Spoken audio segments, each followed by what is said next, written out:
and they're about to perform one of their trademark two-handed interviews here in the ITV studios exclusively for the South Bank Show.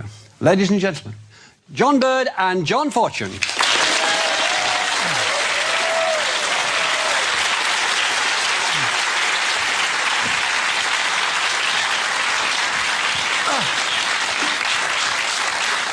George Parr, you are an investment banker. I am, yes. Yes.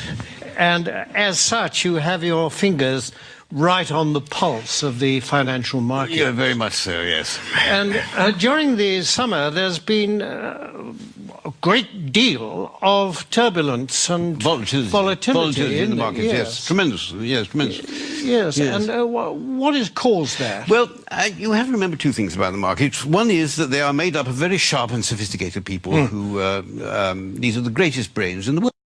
And the second thing you have to remember is that the financial markets, to use the common phrase, are driven by sentiment. What does that mean? What does that mean? Well, things, let's say, are just going along as normal in the market, and then suddenly, out of the blue, one of these very sharp and sophisticated people says, "My God, something awful's going to happen! We've lost everything. Oh, my God, what are we going to do? What are we going to do? Shall I jump out of the window? Shall I jump out of the window? Exactly. Let's all jump out of the window. Sell! We've lost a sell. Yes. Precisely. Yes. And then a few days later, this same sophisticated person says, "You know, I think things are going rather well." And everybody says, "Yes, I agree with you. I think we're rich. We're rich. Yes. Rich. Yes. Bye. Yes. Yes. And that's what we call market sentiment. Yes. Surely we are exaggerating just a bit, aren't well, we? I don't know. I mean, in the middle of August this year, when the market absolutely plunged in London, a well-known city firm, State Street Global Markets, issued a statement in which it said, and I quote, "Market participants don't know whether to buy on the rumour and sell on the news, do the opposite, do both, or do neither, depending on which way the wind is blowing," unquote. Yes, and this is the kind of rigorous analysis that companies will pay huge salaries for. Yes, exactly. And a few days later, when the markets had gone up a little bit, the senior equities advisor on ABM Ambro Morgan said, and I quote, "We're back to happy days again." Well, no price is too high for that kind of mature wisdom, certainly is it? The reason this sort of people are paid millions of pounds in bonuses. Yes, of course. During this summer, there have been actual causes behind the volatility in the markets, haven't there? I mean, specifically and especially in America, granting vast numbers of mortgages to people who can't afford them on properties which are diminishing in value. It's the so-called subprime situation, yes. The subprime market. Yes. How does that work, in fact? Well, imagine, if you can, say, an unemployed black man sitting on a crumbling porch somewhere in Alabama in his string vest, and a chap comes along and said, "Would you like to buy this house before it falls down? And why don't you let me lend you the money?"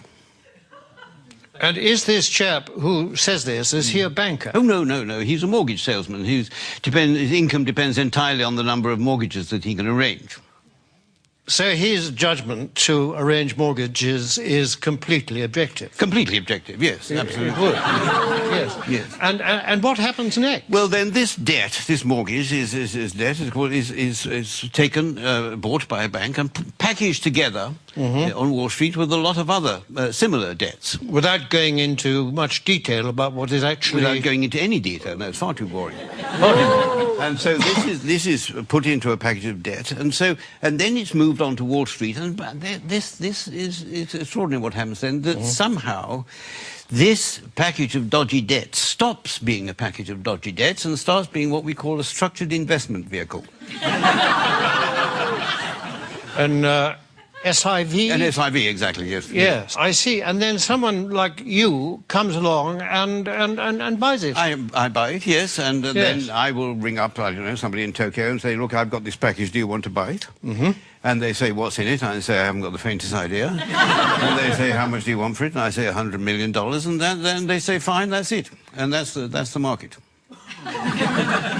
And presumably this package, I mean, that kind of thing can happen several times to the same yes, it could package. Possibly, yes. And every time it does, of course, then you or someone like you will get a fee and a markup and a profit, yes. And so well, you can't expect us to do it for nothing. It's hard work. In view of the fact that in these packages is a lot of dodgy debt, what is it about it that attracts the financial, risk takers? Yeah, well, because these hedge funds, as they're called, which specialise in these debts, they all have very good names. You mean they're responsible companies? No, I don't. It's nothing to do with their reputation. They have actually very, very good names. The names they think up for them are very good. I'll give you an example. There's a very well-known American Wall Street firm called Bear Stearns, who have two of these hedge funds which specialise in these mortgage debts.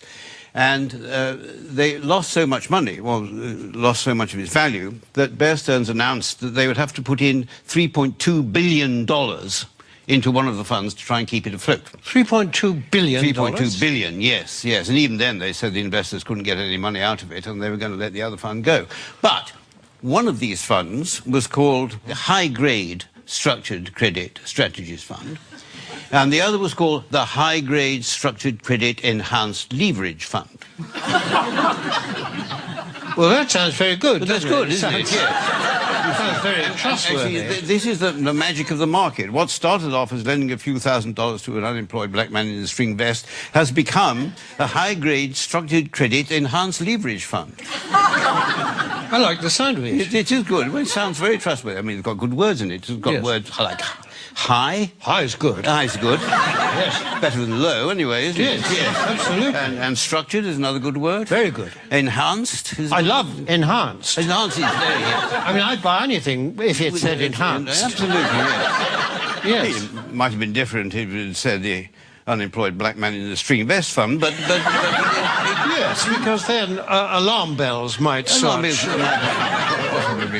to ring. But despite these very plausible names, surely the reality is that the people that lent all this money have been incredibly stupid.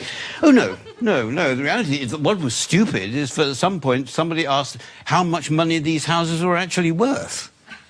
I mean, if they hadn't bothered to ask that question, then everything would have gone on as perfectly normal. But unfortunately, they did. I see, but now, you see, people are saying the crisis is likely to turn into financial meltdown. I mean, can that be avoided? It can be avoided, provided that governments and central banks give us, the financial speculators, back the money that we've lost.